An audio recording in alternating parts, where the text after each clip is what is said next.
Welcome to our two-part course on Luke, which contains 43 teaching sections covering the entire Gospel narrative.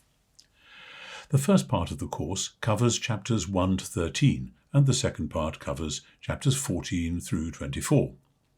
Luke is a first-century historian. He bases his work, so he says, on oral and written sources, eyewitnesses, and what he calls stewards of the word.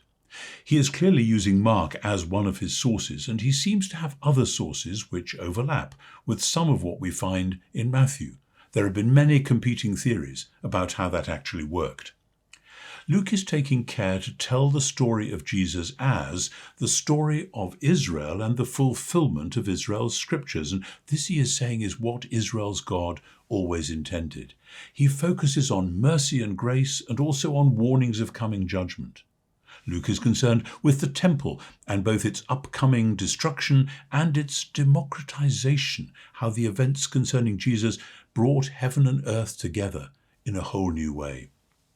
Luke has framed his gospel with the remarkable introductory chapters containing the scenes of Zechariah and Mary, particularly Mary's song, and Jesus of Nazareth manifesto in chapter 4, and then the wonderful closing scenes where the risen Jesus meets his followers again.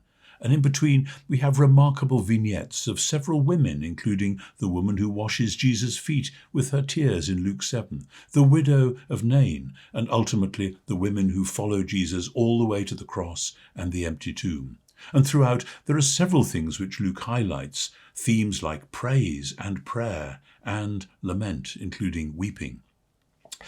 Luke's story then is about God coming to dwell with his people in the person of Jesus and the power of his Spirit, and what's going to happen in consequence, not least, to the temple. This is the royal agenda, the messianic agenda of God putting things right in God's world.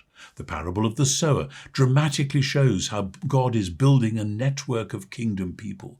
And along the way we see that Jesus is in tune with what his mother's song had been all about. So the Sermon on the Plain with so much on faith and prayer, and a sequence of healings including the confrontation between Jesus and the man who calls himself Regiment or Legion, and who puts to Jesus the question which faces us all: what is there to you and me?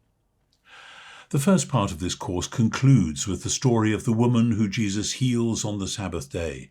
And all these stories, as we shall see, are ways in which Luke is saying this is how God's saving sovereignty is coming into effect already through Jesus.